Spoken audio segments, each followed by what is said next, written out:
Hello everyone and welcome. Sit back, relax, make a cup of tea or whatever you like to drink and get ready for new stories from Yellow Cat. Send your own favorite stories in the comments below and maybe they'll be in our new video. So subscribe to the channel if you're not subscribed yet. Let's get started. Folks who quit their job on day 1, what happened? Part 2. Not on day 1, but on day 9. I worked until lunch, then left to write an email and never came back. I started working as a new accounts payable clerk for a chain of grocery stores. They hired me even though I didn't know anything about accounting and put me in charge of billing the produce and flowers department. I shadowed for 1.5 days as part of my training. During the second half of my second day, they told me, okay, let me know if you have any questions. You should have it by now. Every day, I would get invoices, compare them to what we had in our inventory system, and then either approve the payment or make changes to it based on the comparison. Okay for the first few days, but then Memorial Day was the next Monday, so we had to work hard on Friday to get all the bills sent out by Monday. Okay, not a big deal. Then I took Monday off and came back on Tuesday, but the bills kept coming in. I got what I could done and asked my manager for help. She took a stack of my invoices and worked them through to get me back on track.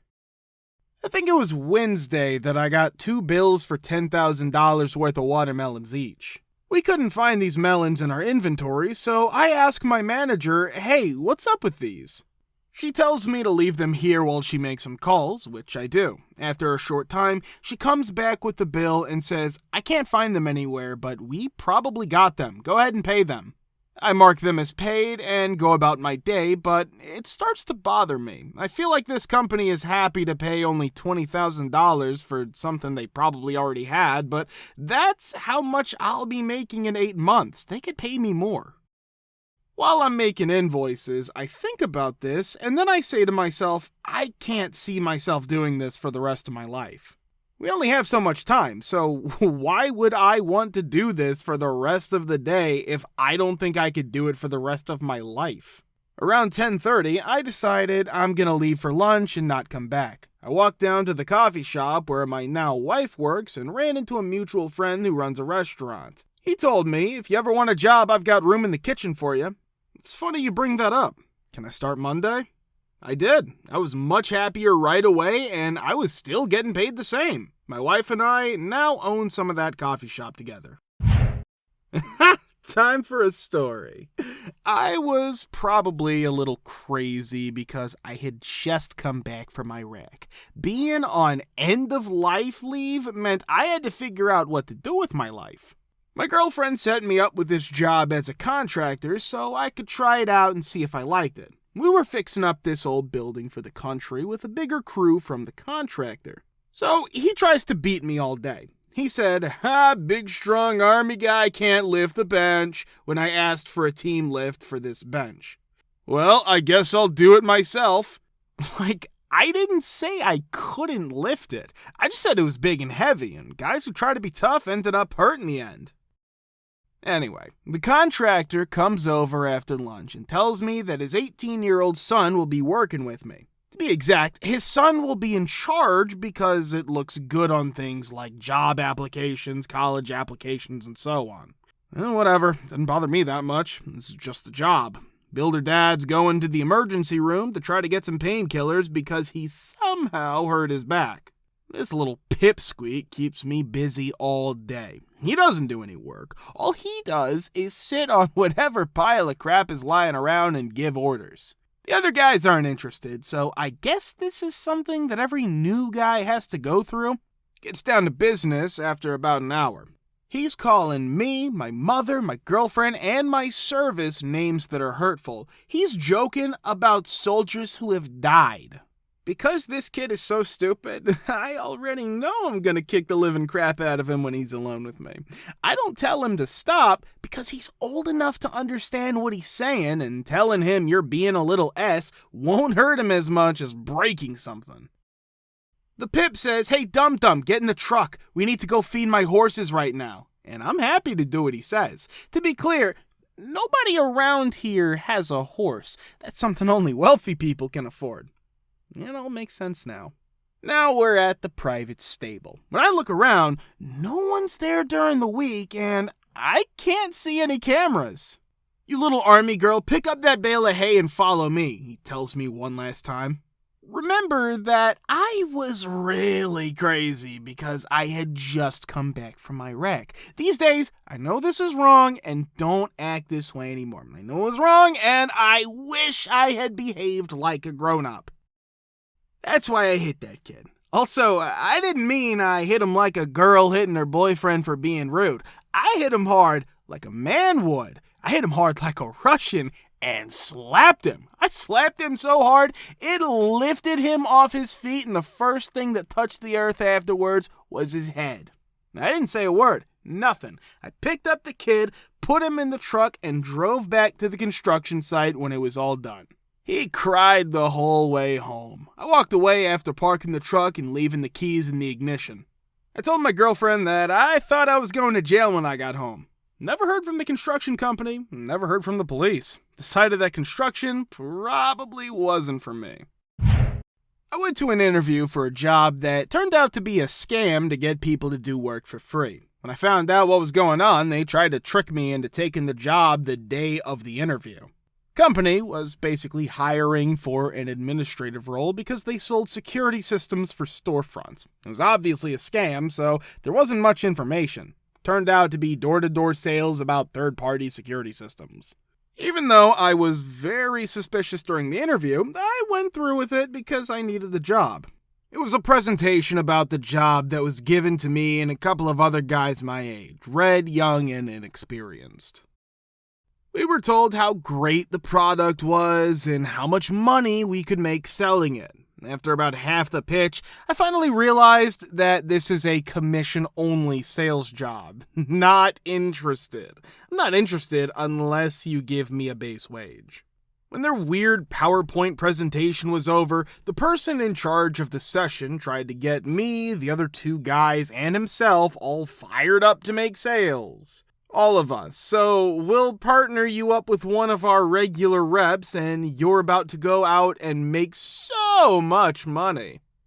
I guess they thought we would just leave that interview and start selling their products on the street. There's no employment contracts or conditions that have been confirmed. Do you have a water bottle? It was a very hot summer in Australia, and I didn't wear a hat or heels because I had an administration job, not a walking salesperson job. It was clear to them that I wasn't dressed properly for the work they wanted us to do. It wasn't even the guys who were interviewing that were dressed right. They were wearing dress shoes that weren't made for walking several kilometers every day. Even though I really needed a job, as soon as we walked out the front door of their office, I turned to the guy I was paired with and said, "Sorry, this is not at all what I thought it was, and I can't walk around town in high heels. I'm leaving," and walked away. The two guys who were also interviewing me looked at me like, "Take us with you," but didn't say anything. But they also got away pretty quickly afterward. What's your worst HOA homeowners association encounter you've had, part 2? I received a letter of violation from the head of the HOA on the day that I moved into my new place. The letter stated that there were weeds growing on the side of the house. Rather than, "Hello, welcome to the neighborhood," 2 months' worth of fines are listed in the letter. Upon arriving at the main office of the HOA, I inquire about it with the staff there. They stated that violation letters were sent out every 7 days, but they never received a response. As a result, they stated that they were required to deliver the letters once they were informed of new tenants.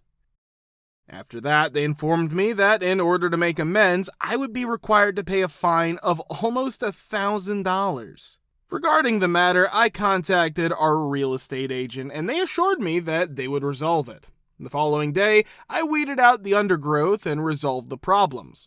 For a period of more than 3 months, the HOA refused to cancel the fees. Even though we had already paid our annual dues, they threatened to evict us at one point because of the fees, even though we had already paid them. There is the same homeowners association in Denver that illegally foreclosed on more than 60 homes without the knowledge of some of the residents. During the time that I was a child, my mother relocated to a townhouse complex that featured a strata council, which was essentially a homeowners association. As a result of the fact that I frequently work late hours, I prefer to keep my windows closed so that I can sleep in. Consequently, I covered my windows, which were recessed windows in the basement, with tinfoil. If you were not walking on our property, you would not be able to see these windows. She was given a notice to remove them because window coverings are not permitted unless they are white or beige in color according to the regulation. This is something that she relays to me. Consequently, I removed the tinfoil, placed white paper over the windows, and then placed tinfoil behind the white paper covering. After that, I had a layer of black construction paper to the mix in order to further improve the situation. In addition to the fact that there's no light passing through, the exterior is completely white, which is permitted. They then leave a note asking for a time that they can come by to inspect the window to ensure that there is no tinfoil on the inside of the window. Together with my mother, I had a good laugh about this, and we chose to ignore the letter. A subsequent letter, which was more demanding and angrier, was sent by them. Additionally, we chose to disregard that. In the end, they sent one that threatened to fine them, and my mother sent back another one that lied and said that they had already inspected the property and that they needed to figure out what they were doing. She was then given an apology, and there was no further commotion regarding this matter. This was due to the fact that the Strata Council was comprised of busybodies who were hostile towards one another, and no one was willing to admit that they were not aware of the situation. For the past few months, I have been engaged in a conflict with my homeowners association. When I suspected that a board member was receiving kickbacks on jobs, that's when everything started to go through this mess. A sting operation was set up by myself and a few other homeowners.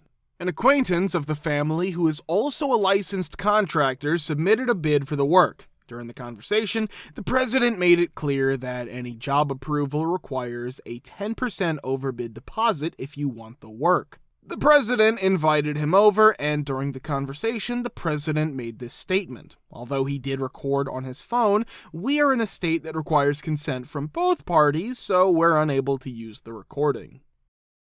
Our requests for financial records have been repeatedly sent, but we have been met with a wall of resistance for several months. It is also true that the proprietor of the property management company is complicit in the scheme. Time and time again, I, along with 5 other homeowners who are concerned, have been met with a wall of resistance. After what seemed like an eternity, we finally came together and hired a lawyer. However, 2019 arrived and the courts were closed. It has been 3 weeks since I underwent a major operation that has impacted my ability to walk. In the meantime, I'm confined to a wheelchair. A request for an accommodation in the form of a ramp that I would pay for was submitted by me. Due to the fact that these are individual homes, they would not have any impact whatsoever on any other homeowner in the neighborhood. Why does the HOA, of course, refuse to grant the request? It's not been established that the homeowner is disabled. There was a note that was sent over from the surgeon. HOA called the doctor's office, was the reason denied. There's no such thing as a doctor, and the homeowner is making false claims. You can't possibly make this up, can ya? For that reason, I say screw it and put up the ramp. Brick pavers are placed in front of the ramp by a member of the board who also places caution tape and a note that reads unapproved on the pavers. During the previous attempt to file, the attorney made contact with the board of directors and inadvertently received a response that was intended for the other members of the board. I'm going to effing get him. He's not only lying, but he's also attempting to be a nuisance to us. Let's just keep turning down the requests. We're the mother effing board, and we decide what the rules are, and whatever we say should be followed. Judge grants injunction and is trespassed from my property. Due to the fact that the board has been ignoring me, I've kind of forgotten about the whole thing. Up until today, when 2 members of the board came and pounded on my door telling me that they're gonna put me to death. Thanks to Ring for recording everything that happened. Yelling about how they will render me permanently unable to move. As a result, it was discovered that the insurance company for the community declined to pay the legal bills. Due to the fact that it was done with malicious intent, they were not compensated either. 2 members of the board are responsible for paying nearly $10,000 in legal fees in addition to $40,000 in punitive damages. If you want to watch the part 1, click the link here. Thank you for subscribing, the likes, and comments. We're very happy to see you all in the comments too. Thanks for your support.